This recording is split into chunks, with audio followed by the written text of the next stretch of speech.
Let it be a Nick and Jane, and let it be a Mr. Smith, a banker of Nick and Jane. They both keep their money in his bank.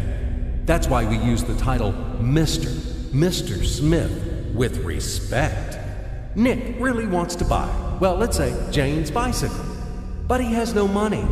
More precisely, he has money, but not enough, only $10, while Jane wants $100 for her precious bicycle. That's a problem. What should Nick do? Well, this bicycle is so desirable.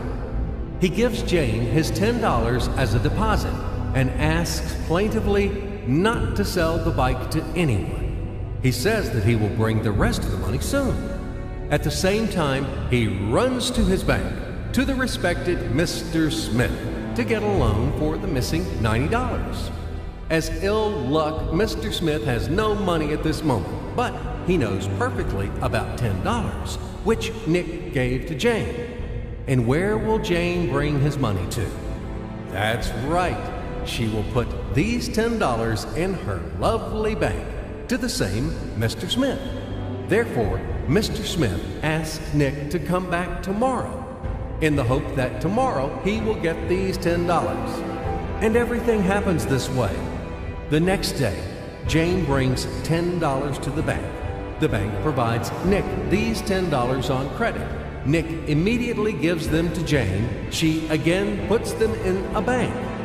The bank again provides Nick these $10 on credit, etc. As long as Nick the fool will gather enough money for the bicycle. Don't you get confused yet? Be patient, I told you. These demons have been trying to confuse you during 1,000 years. These damn economists and financiers. But anyway, we will figure everything out. So what do we have in the end? Nick finally got the bike from Jane. Wow! But at the same time, Nick owes $90 to the bank, Mr. Smith. And the bank, in its turn, owes $100 to Jane.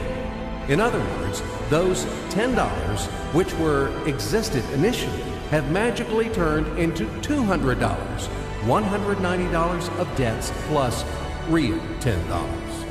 But these $10 would also turn into $1,000, even in $1 million or $1 billion, if Nick would make a more expensive purchase.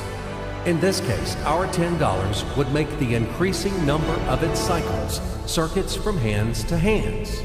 That's it. So, what happens in today's world? SOS! It appears that banks also make money out of thin air and multiply them. Not only Fed can produce money, but banks either.